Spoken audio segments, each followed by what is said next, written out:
பிரச்சனையை கையாளுவது எப்படி, ஒரு தொழிற்சாலையில் வந்து ப்ராப்ளம் சால்விங், அந்த பிரச்சனையை சால்வ் பண்ணுறதுக்கு என்னென்ன யாராட்ட எக்ஸ்பர்ட்டுடைய கன்சல்டேஷனும் அவங்க எடுத்துக்கிறாங்க.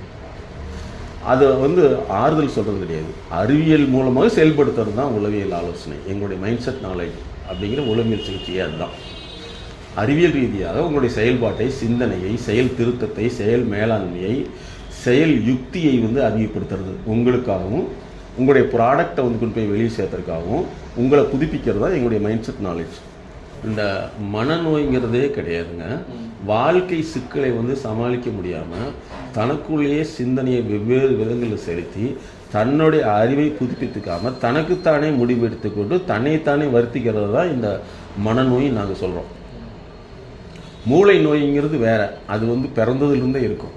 ஆனால் ஒரு மனிதனுக்கு இடையில் வரக்கூடிய மன அழுத்தம், மன இறுக்கம், மன பாதிப்பு, மன வேதனை, அதே மாதிரி மனதுக்குள் இனம் புரியாத பயம், கவலை, துக்கம், பீதி, இதெல்லாமே வந்து வாழ்க்கையில் ஏற்படக்கூடிய அல்லது சந்திக்கக்கூடிய பல்வேறு எதிர்நிலைகளுடைய தாக்கம்.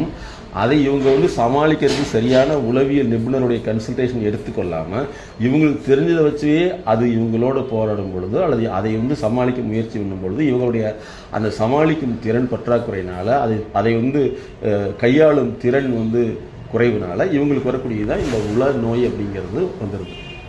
குடும்பத்து நபர்கள், அதாவது படிப்பில் பிரச்சனை, குடும்பத்தில் பிரச்சனை, தூக்கமின்மை, படபடப்பாக இருக்குது, எப்போவுமே கனவு, கெட்ட கனவு வருது, அதுக்கு வந்து சரியாக தூக்கமே இல்லைன்னு சொல்லி அதற்குண்டான மருந்தில்லாத உளவியல் சிகிச்சைக்கு அவங்க தன்னை வந்து உட்படுத்திக்கல.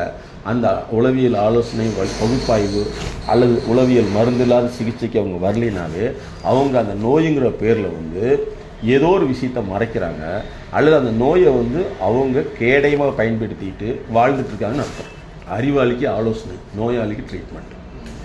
சில பர்சனாலிட்டின்னு சொல்லக்கூடிய பண்பு உள்ளவங்க எல்லாத்துலேயும் குறை சொல்லுவாங்க, எப்போவுமே தன்னை நோயுள்ளதாக காமிச்சுக்குவாங்க, எந்த விதமான சிகிச்சைக்கு வரமாட்டாங்க. இது வந்து அவர்களே அந்த நோயாளியாக காமிச்சிக்கிட்டு அவங்க இன்பப்படுவாங்க, அவங்க கூட சேர்ந்தவங்க துன்பப்படுவாங்க. ஒரு நோய்க்கான சிகிச்சைக்கு வரணும், அந்த சிகிச்சை என்ன நினைப்பாங்கன்னா ஒரே நிமிஷத்தில் ரெடியாகணும்னு நினைப்பாங்க. அது முடியாது. ஏன்னா இத்தனை வருஷம் பிரச்சனையை ஒரே நாளில் சமாளிக்கிறது, அதை வந்து தீர்க்கிறது முடியாது. அந்த பிரச்சனையை ஆழத்தை கண்டுபிடித்து அதை தீர்க்கறதுக்குண்டான பயணத்தை மேற்கொள்ளணும்.